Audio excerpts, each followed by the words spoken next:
With the Switch 2 still flying off of store shelves, we're going from system to system counting down the best and worst games on the Nintendo Classics app.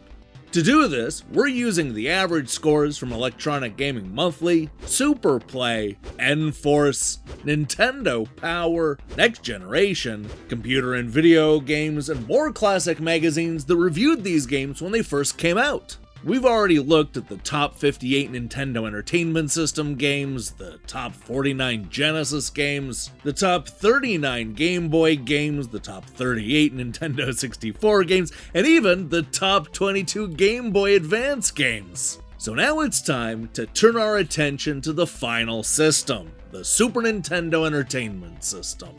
First launched on the Nintendo Switch Online back in September of 2019, Nintendo has uploaded a total of 74 games to the service in the last 6 years. That's more than 12 a year, or one a month.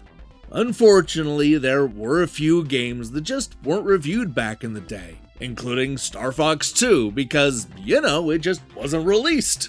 But don't worry, because we still have a packed list full of amazing games, including weird Kirby spin-offs, caveman games, Street Fighter wannabes, epic role-playing games, unnecessary sequels, and tech demos masquerading as games. So go and get Paul Rudd on the phone because we're counting down the top 66 Super NES games on Nintendo Classics.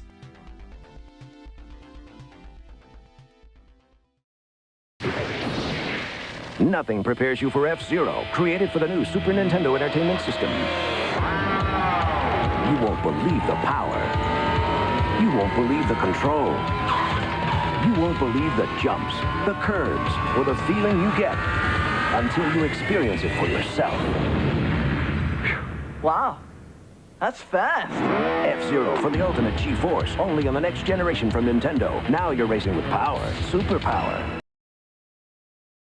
Alright, we're gonna kick things off with number 66, Nobunaga's Ambition, Lord of Darkness. Not even a full year after Nobunaga's Ambition debuted on the Super NES, Koei returned with Lord of Darkness. A poorly received follow-up that most magazines completely ignored. The few that covered it called the sequel boring and unintuitive, arguing that the only cool thing about it are the ninjas. Number 65, Bombuzal. Easily one of the Super Nintendo's most divisive games. Bombuzal is either a hidden gem or total trash, depending on who you ask. GamePro raved about the nice graphics and engaging series of puzzles, while Electronic Gaming Monthly gave it a 3.5 out of 10, arguing that it does not make good use of the Super NES hardware. Number 65, Super Ninja Boy. The sequel to the not very good action game Kung Fu Heroes, Super Ninja Boy actually scored a little bit worse than the 8-bit game. Computer and Video Games and Playtime largely liked the gameplay, but Super Control went all the way down to an 11% and asked if anybody was up for a shite sandwich without bread. Yeah, they recommended that you skip this totally unplayable RPG action combo. Number 63, Cosmo Gang, The Puzzle.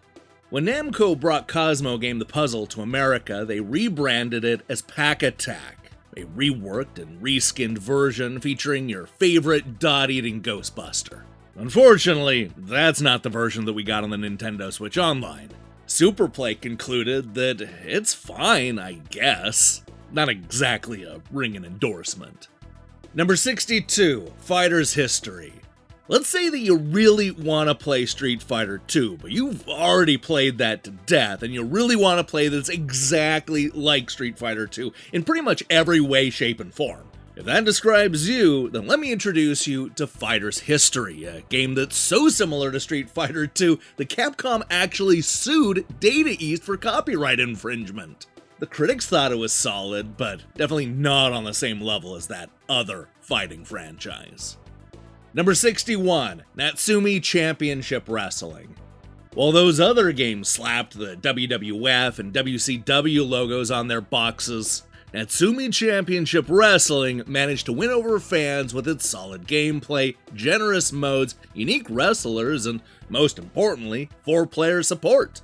While game players liked the game, Other critics were, let's say, less impressed, complaining about the complex play control. Number 60, Nobunaga's Ambition. At a time when video games were largely seen as kids' toys, Koei dared to target a much older audience. While the critics liked the change of pace, they were ultimately underwhelmed by the graphics and action, calling it a tiresome strategy game that plays bad and looks even worse. Number 59, Super Baseball Simulator 1000. Neither a realistic baseball simulator nor a super-looking game, especially compared to other 16-bit sports games, Super Baseball Simulator 1000 was criticized for having a misleading name and not enough depth. Superplay called it too crude compared to the rest of the baseball games on the market. Number 58, Kirby Star Stacker. Kirby Star Stacker is one of Nintendo's lesser-known puzzle games. First released on the Game Boy back in 1997 and then ported 1 year later to the Super Famicom in Japan, Nintendo opted to not bring this 16-bit version to America. Maybe that's for the best, because even Nintendo's own magazine, Nintendo Power, didn't seem to like Star Stackers very much. Number 57, Kirby's Dream Land 3.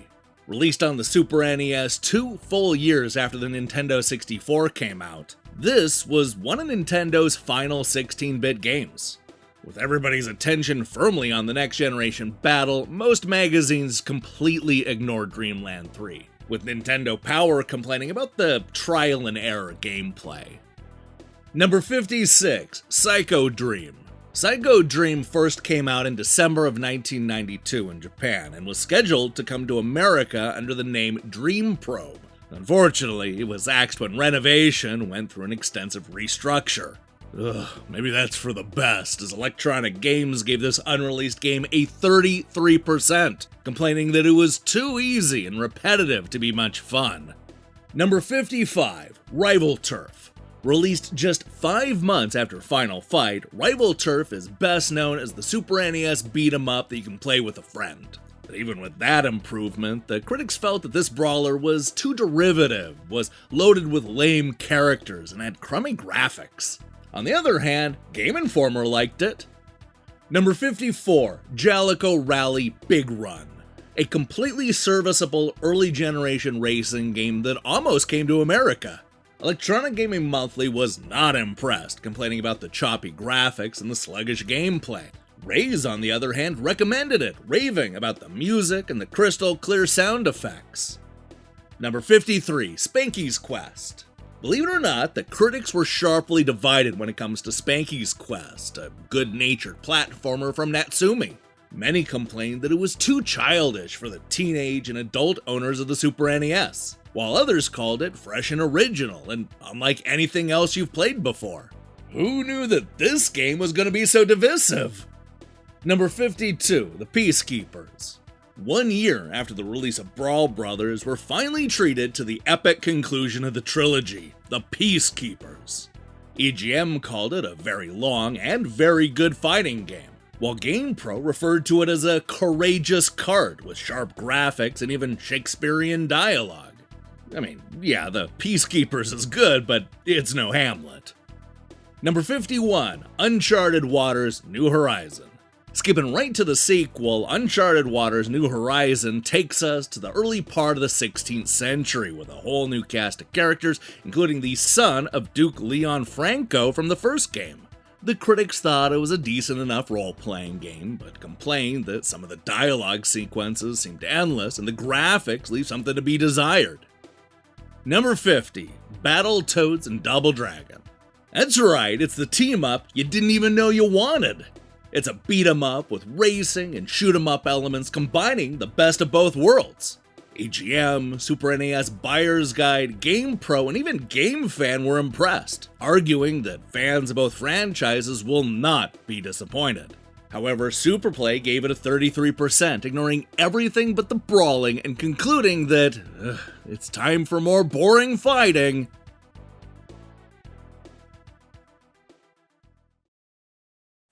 Super Picross, Super Picross, 数字をヒントに絵を出す。ほい！スーパーピクロススーパーピクロスなかなか手強い300問新しい問題が300問スーパーファミコンで登場意地悪ワリオの超難問も加わったピクチャークロスワードマリオのスーパーピクロス出るんだほい。 And we're back with number 49, Doomsday Warrior. From the people that brought you 16-bit greats like Gyarus and the Valis series comes a one-on-one beat-em-up that was released in the wake of Street Fighter II. As you've probably guessed, this game pales in comparison to Capcom's seminal fighting game, with the critics griping about the lame characters and the inappropriate music. Number 48, Prehistorik Man.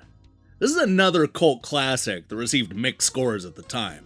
While Prehistorik Man scored high enough to earn Electronic Gaming Monthly's Game of the Month award in their 70th issue, other magazines were far less kind. Both GamePro and Computer and Video Games called the game average, giving it middling scores of 3 out of 5. Now, despite the lowish average, Prehistorik Man is definitely worth checking out. Number 47, Fatal Fury 2. A surprisingly solid port of a $200 Neo Geo game, Fatal Fury 2 is one of the few good one-on-one fighting games on the Nintendo Switch Online. The critics were impressed by the high-quality port, but didn't think that it was on the same level as Street Fighter 2 and some of the other Super NES fighters. Number 46, Romance of the Three Kingdoms 4, Wall of Fire. While the critics may have largely ignored the Nobunaga franchise, the same cannot be said about Romance of the Three Kingdoms. With several installments already under its wing, Koei really focused its attention on making Wall of Fire a more accessible experience that could draw in a whole new generation of players. The critics were mostly into it, complimenting the improved graphics and the intuitive gameplay. Number 45, Wild Guns. Inspired by early third-person shooters like Cabal and Nam 1975, Wild Guns is a Western-themed action game filled with all of the cliches. And also robots? This was a fun reinvention that the critics mostly liked, with magazines calling it the sleeper hit of 1994. Other critics, especially those at CVG and Nintendo Power, were quick to note the repetitive gameplay and the easy difficulty. Number 44, Joe and Mac 2, Lost in the Tropics. The caveman ninjas are back, and this time they're battling their way through paradise. Not to be confused with the arcade sequel Joe and Mac Return, this is an all-new original Super NES game that the critics mostly liked. Even with a few lower than expected scores, the reviews praised the role-playing elements and the colorful graphics. That said, others complained that it was more of the same. Number 43, Side Pocket. While not as exciting as football or as hard-hitting as hockey, this billiard simulator is easy to pick up and offers a surprisingly awesome soundtrack full of chill tunes. While not for everybody, the critics praised the gameplay, saying that it was simple enough to play without the manual. This is a good game, if you're into this kind of thing. Number 42, The Ignition Factor. While games about firefighters are rare, the Ignition Factor is a really good one. This action game oddity managed to win EGM's coveted Game of the Month award in their 68th issue. Though Game Informer, Next Generation, and even GamePro weren't all that into it, this is one of those games that is far better than the overall average would suggest. Number 41, Jelly Boy. Yet another fun Super NES game that only recently came to America for the first time. When Superplay reviewed Jelly Boy in 1995, they called it inspired, beautiful, and exciting. All words that are as applicable to Jelly Boy as dainty is to Cyril Smith's Y-fronts. That's gotta be the most British review of all time, right? Number 40, Tuff E Nuff. Another solid enough fighting game that never comes close to knocking out the almighty Street Fighter II. Die-hard game fan like the gameplay and the beautiful backgrounds, while SNES Force and Nintendo Power complained about the lame characters and the lack of originality. Number 39, Brawl Brothers. Brawl Brothers is the underwhelming sequel to the so-so beat-em-up Rival Turf. The magazines were not that into this dark middle chapter, with critics complaining that there was nothing new in the Street Fighter genre and was frustrated by the small number of moves. Nintendo Magazine System and GamePro liked it a little bit more, but nowhere near as much as the Final Fight series. Number 38, Kirby Superstar. Released a year after Dream Course, Kirby Superstar is yet another release that zigs when you expect it to zag. Instead of being another straightforward Kirby adventure like everybody expected, Superstar is actually a compilation of different Kirby games, each with their own themes and quirks. The critics were mostly into it, but many would have preferred a more straightforward Kirby adventure. Number 37, Claymates. For an all too brief moment in the 1990s, companies like Interplay and Midway were trying to pair video games with claymation. Claymates is a semi-successful take on this trend, with Superplay summing it up perfectly. Fun and gimmicky. Yeah, it sure is. Number 36, Earth Defense Force. Not to be confused with the popular bug-killing action franchise of the same name. Earth Defense Force is one of the Super Nintendo's middle-tier shoot-'em-ups. It's a real mixed bag when it comes to the critics, with some calling it one of the Super Nintendo's better shooters. Yet others took issue with the lack of variety and the repetitive enemies and backgrounds. Number 35, Mario Super Picross. While the handheld version of Mario's Picross may have found its way all around the world, the Super NES installment was a Japanese exclusive for more than a decade.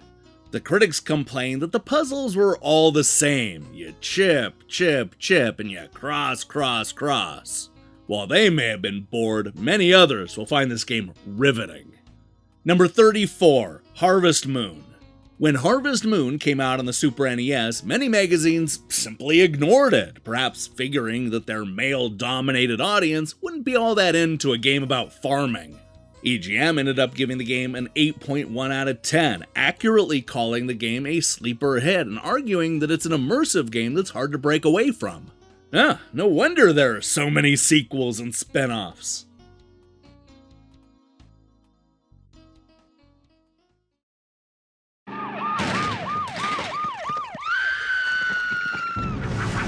Seen a rash of these lately. TMK. TMK. Too much Kirby. Think you can't get too much of a good thing? Try new Kirby Superstar. It's full-blown Kirby, inflated with 8 Kirby games, bloated with 23 Kirby enemies, bulging with new Kirby powers. Get him into observation.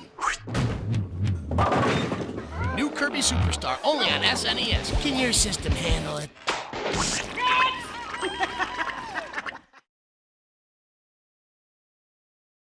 And we're back with number 33, Battletoads and Battlemaniacs.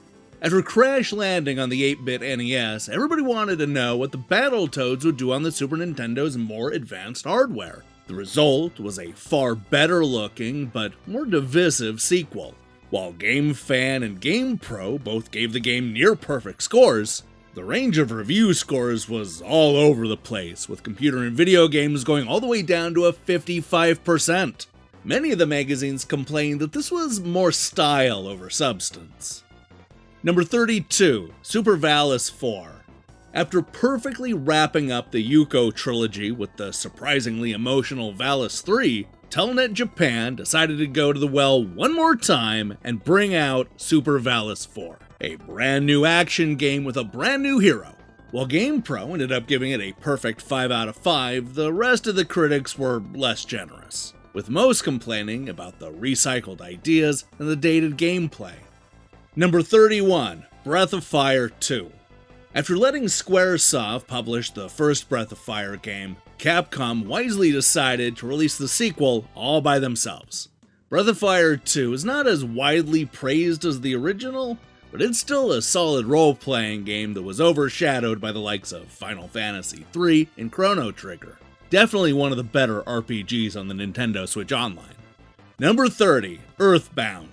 It may be considered a cult classic now, but 30 years ago, EarthBound was one of the more polarizing games on the Super Nintendo.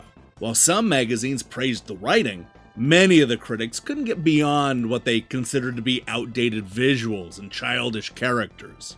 Much like Breath of Fire 2, EarthBound was completely overshadowed by more serious RPGs like Final Fantasy III and Chrono Trigger.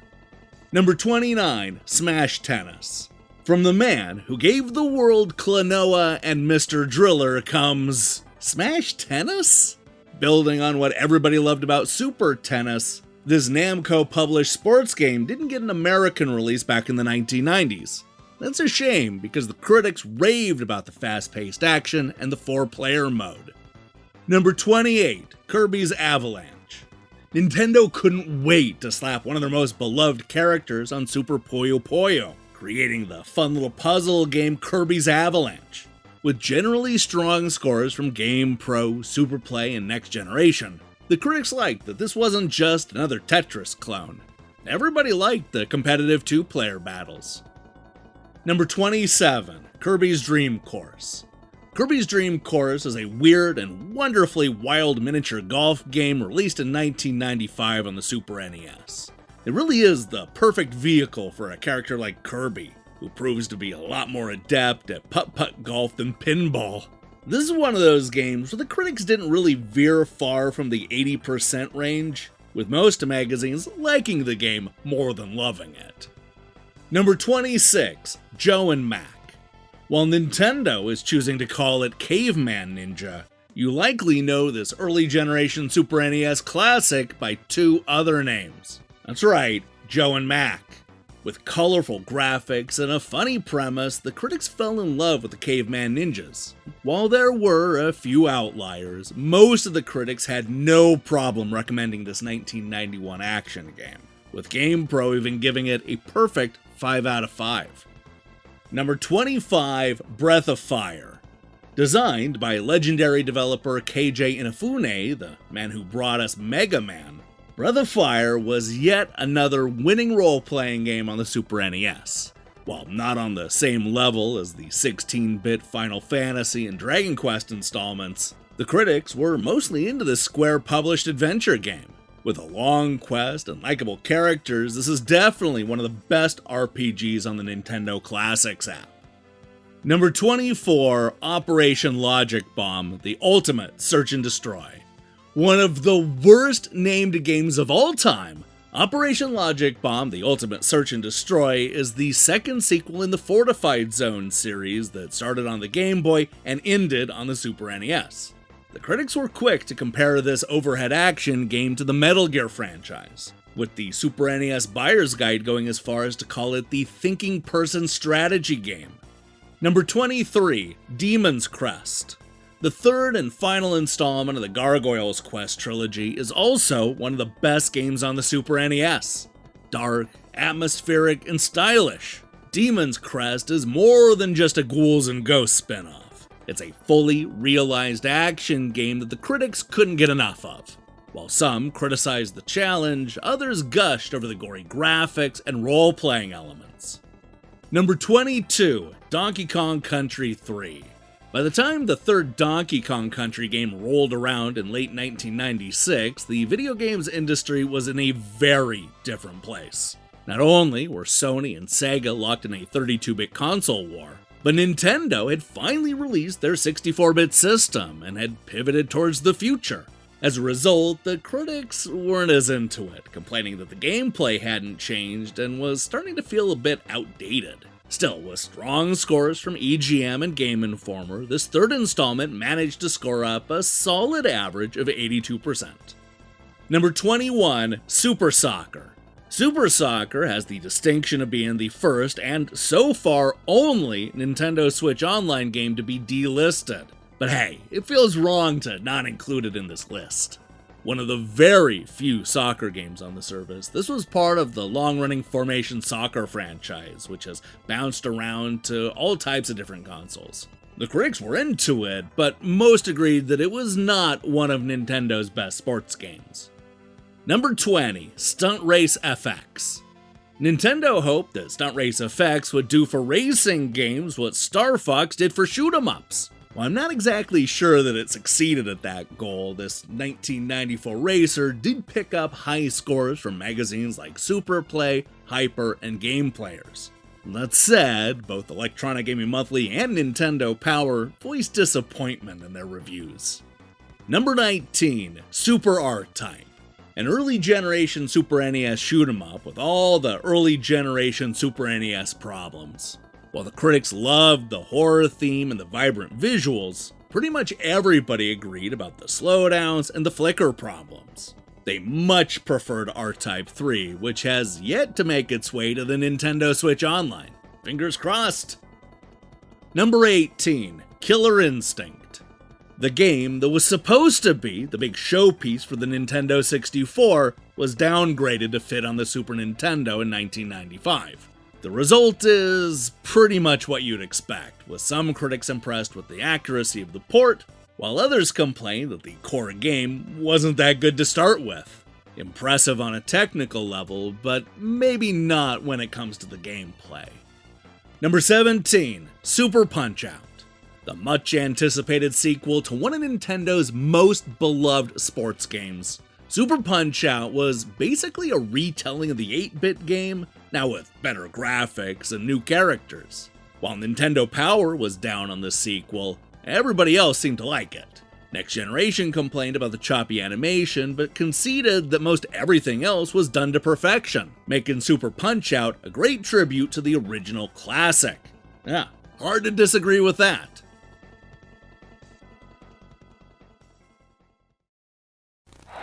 Okay, kid, get out there and remember, you're a tiger, kid! A tiger!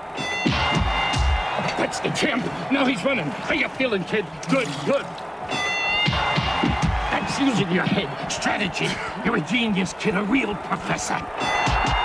You're a bum! You're an animal, kid. A bum! Don't worry, kid. It'll heal. New Super Punch-Out, only for Super NES. Get smart, or get knocked stupid. Only 12 guys to go. You're the king, I tell you. The king! And we're back with number 16, Congo's Caper. After seeing the success of prehistoric platformer Joe and Mac, Data East decided to try their luck again with Congo's Caper, an action game starring a half-human, half-monkey boy who goes on an epic quest to save his girlfriend from demons. Well, not directly connected to the caveman ninjas, the Super NES game shares a lot of similarities, including locations, bosses, and the review scores. In fact, the spin-off managed to do even better, with Electronic Games giving it a 90% and GamePro going with their patented score of 5 out of 5. Not bad for a half-monkey boy. Number 15, F-Zero. This speedy racing game was one of the Super Nintendo's biggest launch games. The critics loved the futuristic setting, the great gameplay, and the sense of speed, but were disappointed that you couldn't race against a friend. Thankfully, an impressive selection of challenging courses made F-Zero an easy game to recommend. Number 14, Pilotwings. Although widely considered more of a tech demo than a proper game, Pilotwings still managed to impress both critics and fans, making it one of the system's first showpiece titles. If you wanted to demonstrate the Super Nintendo's power, especially in regards to the Mode 7 chip, then let me tell you, this was the game for you. The critics were absolutely blown away by what the system could do, though many wished for a more cohesive game. Number 13, Earthworm Jim 2. After wowing critics with the explosive introduction of Earthworm Jim, it was really only a matter of time before the run-and-gun shooter got a sequel that was even more over the top than the first. This was Shiny refusing to hold back, throwing every idea that they had into one gorgeously animated sequel. And the critics loved it. They raved about the humor, awesome graphics, and the diversity of level designs. This is one of those rare games where you truly have no idea what to expect next. Number 12, Paneled Upon. There are a lot of great puzzle games on the Nintendo Switch Online service, and Paneled Upon is one of the best. If that name doesn't sound familiar, then you may know it as Tetris Attack. It's actually part of the Puzzle League franchise, which would later connect with series as diverse as Pokemon, Dr. Mario, and even Animal Crossing. Not only did the critics love it, but most magazines actually gave it higher scores than the almighty Tetris. Everybody agreed that Paneled Upon was addictive stuff. Number 11, Super Ghouls and Ghosts. Ghouls and Ghosts was the first must-own game on the Genesis, and 2 years later, the sequel shows up on the Super NES. This takes advantage of the newer hardware to push more colors and create a more atmospheric game overall. That said, the critics were quick to note that it didn't stray far from the previous entries, with some magazines openly complaining about the brutal difficulty. Super Ghouls and Ghosts barely missed the top 10. Number 10, Super Tennis. Would you believe that the top scoring Super NES sports game on the Nintendo Switch Online is Super Tennis? Look, this may be another straightforward sports simulator from Nintendo, but the unassuming box art only hints at the greatness that lies inside this cartridge. Although Nintendo Power dropped the average a little bit with their less than stellar review, the rest of the numbers speak for themselves. 92% from Super Play, 93% from Mean Machines, 96% from computer and video games. And that's right, 920 from Ace. You know, the magazine that had a ridiculous 1,000 point scale. Number 9, Donkey Kong Country 2, Diddy's Kong Quest. In a year where both the Sony PlayStation and Sega Saturn were desperately fighting for attention, you have to hand it for Nintendo for pushing back with some legitimate heavy hitters. Although it scored slightly lower than the original, it's clear that the critics were still on board for the middle chapter of this 16-bit trilogy. It earned near-perfect scores from Game Informer, CVG, and even Hyper, with GamePro calling the sequel bigger, better, and more fun than its predecessor. Number 8, Super Mario World 2, Yoshi's Island. These days, we're used to Nintendo taking its sweet time to release a new Mario adventure. But that was not the case in the 8-bit era, as Mario fans had a new side-scrolling platformer to look forward to pretty much every couple of years. The good news is that fans only had to wait 4 years before Super Mario World 2 showed up. The bad news, of course, is that it was more of a Yoshi game, with Mario playing a baby in a supporting role. The critics didn't seem to mind, with all of them, except for game players, giving the sequel high marks. Number 7, Super Mario All-Stars.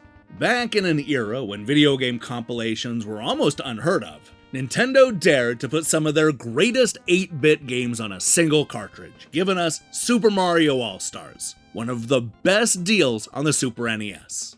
Best of all, they upgraded Mario's classic adventures, giving each one a beautiful 16-bit makeover. The critics fell in love with these games all over again, with pretty much every magazine raving about the selection and the presentation. That said, this is the game where Die-Hard Game Fan infamously argued that it's time to retire Mario for a more 90s character. Number 6, Donkey Kong Country. While Nintendo may have used Super Mario to help sell the Super NES in the early days, it was the supporting characters who did most of the heavy lifting late in the system's cycle. This was especially true when it came to Donkey Kong Country, which wowed critics by using 3D models instead of the typical pixel sprites. This remains the highest scoring game in Game Fan's history, and even the lowest score is a 4 out of 5 from Next Generation. After a decade-long hiatus, Donkey Kong was once again a big hit with the critics. Number 5, Super Mario Kart. Who knew that when Nintendo released Super Mario Kart in 1992, it would end up spawning so many clones? Of course, the critics had no idea what kind of juggernaut the series would become, with many actually choosing to compare it to Nintendo's previous racer, F-Zero. Some critics were genuinely surprised by the concept, a go-kart racing game? Once they played it, everybody agreed that Mario Kart was one of the best racing games on the Super NES. Number 4, Star Fox. Although the Super NES was at its best when it was pumping out beautifully designed pixel sprites, Nintendo knew that the future was polygonal. With the help of the Super FX chip, Star Fox looks like nothing else on the Super NES. It was a 3D shoot-'em-up with polygonal ships that were definitely impressive for the time. The critics were completely blown away, swept up in all the hype about the future of gaming. They called it a massive leap forward, with pretty much everybody agreeing that Star Fox was going to be Nintendo's next big franchise. Number 3, Super Metroid. Yet another iconic Super NES game that ended up having more of an impact on the industry than anybody could have imagined at the time. Super Metroid takes what worked about the first two games and wraps it around a killer science fiction story with great bosses and a setting that you actually want to explore. GamePro summed it up perfectly. Super Metroid delivers what Nintendo has always promised: deep, involving gameplay that'll occupy you for dozens of hours. EGM would later go on to name this the best game ever made, but that's not factored into the scores.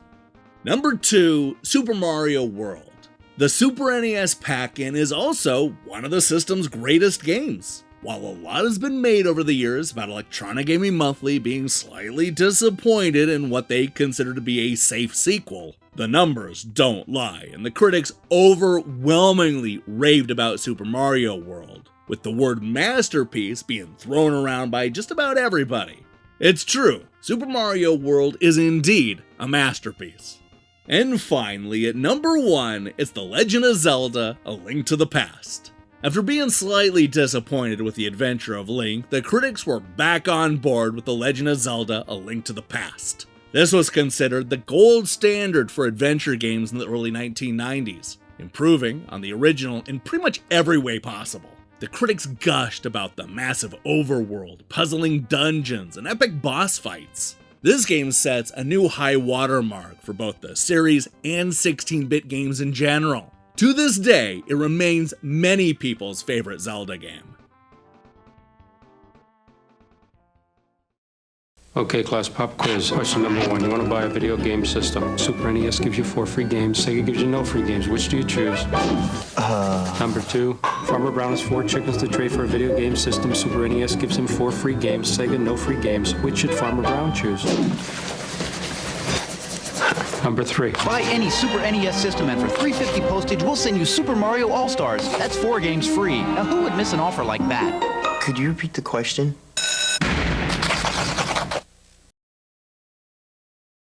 Hey, thanks for watching me count down the best and worst Super NES games on Nintendo Classics. If you haven't caught the previous episodes, then what are you waiting for? We've covered all the Genesis, NES, Game Boy, Nintendo 64, and even Game Boy Advance games out there. And soon, we're going to combine all of these episodes into one massive list.